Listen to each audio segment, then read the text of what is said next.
नमस्ते and welcome to world schooling. दोस्तों, इस आर्टिकल में हम जानेंगे कि क्यों इजराइल के जो पायलट हैं वो नेतन्याहू के खिलाफ हो चुके हैं और पायलट द्वारा कहा जा रहा है कि हम तानाशाह सरकार को सेवा नहीं देंगे।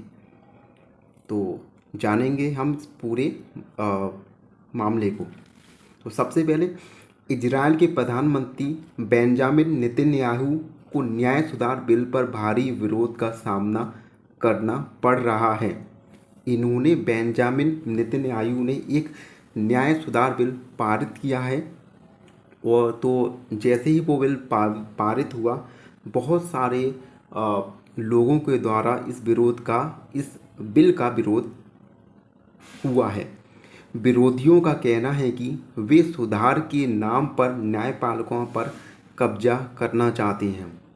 अब इजरायली सेना में भी नेतन्याहू का विरोध शुरू हो चुका है। पहले आमजन ने इस बिल का विरोध किया। अब उसके बाद आमजन के बाद इजरायली सेना में भी इस बिल का विरोध शुरू हो गया है। इजरायली एयरफोर्स के 200 से अधिक फाइटर पायलटों ने चेतावनी दी है कि यदि पीएम नेतन्याहू अपनी जिद नहीं छोड़ते तो वे सामूहिक इस्तीफा दे देंगे। उनका कहना है कि वे तानाशाह सरकार को अपनी सेवाएं नहीं दे सकते। एक्चुअली इस बिल में क्या था कि जो भी जुडिशरी है उनके ऊपर उनके ट्रांसफ़र का, और बिल में ये भी बात थी कि किस जज को हम सुप्रीम कोर्ट का नया जज अपॉइंट कर सकें। इसके चलते नेतन्याहू सरकार को विरोध का सामना करना पड़ रहा है। उधर एयरफोर्स के रिटायर्ड पायलट और नेविगेटर्स ने भी सबसे बड़े संगठन फोरम 555 में भी नेतन्याहू सरकार को अल्टीमेटम दिया है।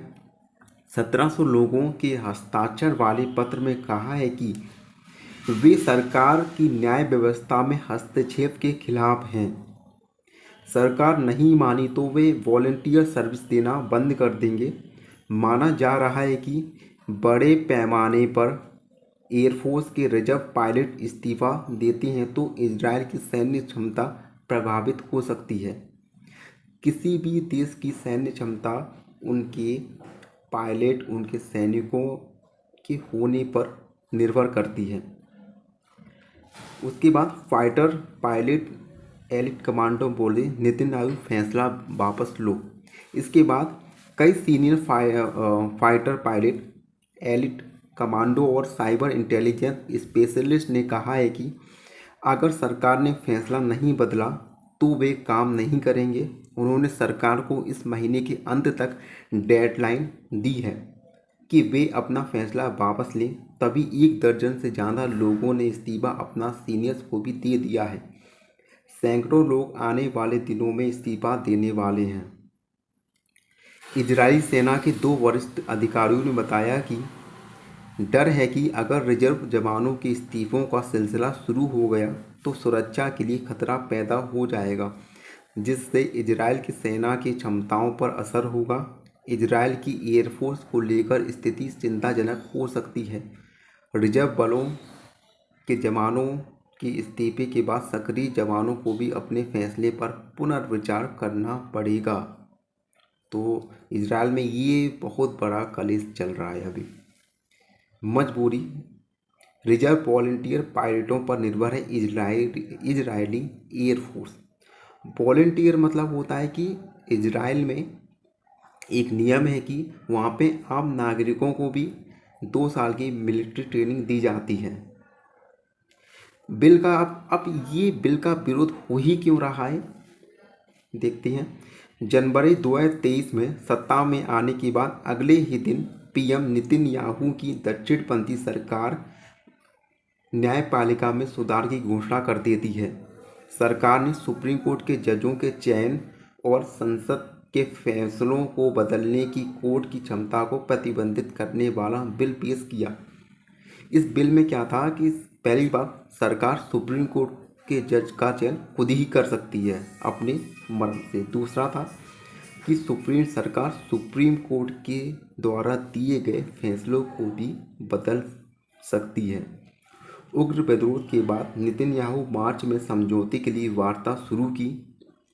जून में विपक्ष ने वार्ता छोड़ दी तो जुलाई में सरकार नया बिल ले आई। उसके बाद सरकार द्वारा एक नया बिल पेश किया गया जो निर्वाचित अधिकारियों के फैसले को रद्द करने की कोर्ट की क्षमता को सीमित कर देगा। इसमें भी कोर्ट की क्षमताओं को कम कर दिया है। विरोधी कह रहे हैं कि नेतन्याहू सुप्रीम कोर्ट को नियंत्रित करना चाहते हैं और नेतन्याहू के जो भी विरोधी पार्टी हैं, वो यही कह रहे हैं कि नेतन्याहू पूरे जुडिशरी सिस्टम को अपने कंट्रोल में लेना चाहते हैं। अब रिजर्व बलों की इस्तीफे का सबसे ज़्यादा असर किस प्रकार से होगा? देखो, इजरायली सेना के सभी हिस्सों में रिजर्व फोर्स का अपना महत्व है, लेकिन सबसे ज़्यादा असर इजरायल की एयरफोर्स पर होने वाला है।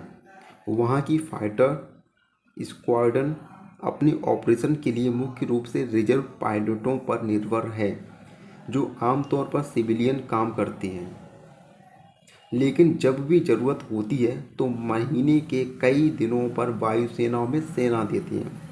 मतलब आम नागरिक भी अगर ज़रूरत पड़ती है तो महीनों में कई दिनों वे अपनी सेवाएं वायुसेना को देते हैं, एयरफोर्स को देते हैं। वे आम नागरिक के रूप में रहने के बावजूद हर माह वॉलंटियर के तौर पर कुछ दिनों तक एयरफोर्स की ट्रेनिंग और युद्ध व टोही मिशन में शामिल होते हैं। तीसरा पॉइंट, रिजर्व फोर्स पायलट क्या करते हैं?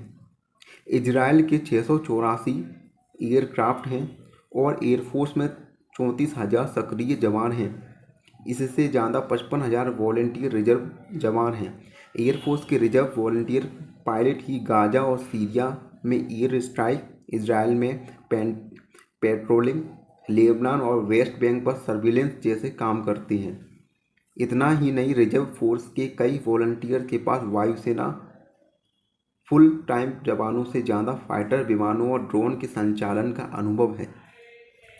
एक्सपर्ट कहते हैं कि अगर इजरायल को ईरान के किसी परमाणु संयंत्र को निशाना बनाना है तो वह रिजर्व पायलट के बिना नहीं हो सकता। आपको पता है कि इजरायल और ईरान के बीच काफ़ी टेंशन्स रहती हैं। इजरायल हमेशा ईरान के परमाणु संयंत्र का परमाणु हथियार का विरोध करता रहा है। तो आपको ये आर्टिकल मेरे द्वारा कैसे समझाना कैसा लगा, कमेंट में ज़रूर बता सकते हैं।